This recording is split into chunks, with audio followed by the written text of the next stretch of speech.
In Lega Pro, via Sottil, esonerato dalla guida del Catania, in arrivo Walter Novellino che ha diretto il suo primo allenamento con la squadra.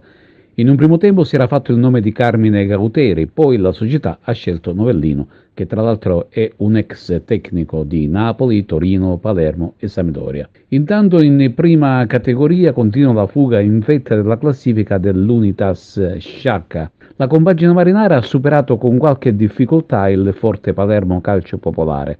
L'altra Agrigentina, il Real Menvi, ha invece perso sul campo del Fulgatore.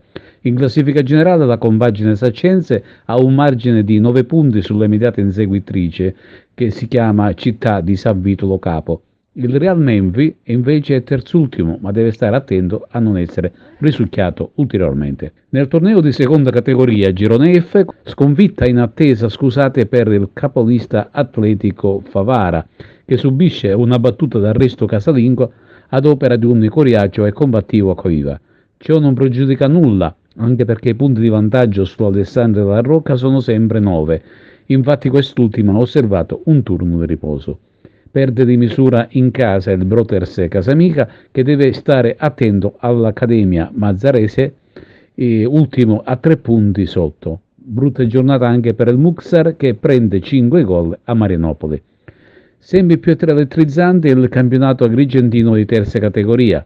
Dopo i risultati maturati domenica scorsa, la vetta della classifica si accorcia ed ora ad un punto dalla coppia Atletico Licata Montallegro c'è il Città di Ribera, mentre in terza posizione, anch'esso sotto di un punto, c'è l'Eraclea Minoa.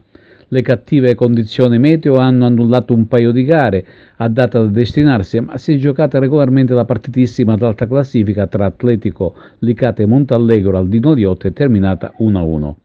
Anche il Città di Ribera liquida l'avversario di turno, lo Iopolo, ma ha dovuto sudare parecchio per avere la meglio di un avversario combattivo e ben intenzionato a rendere difficile la vita alla neo vice capolista.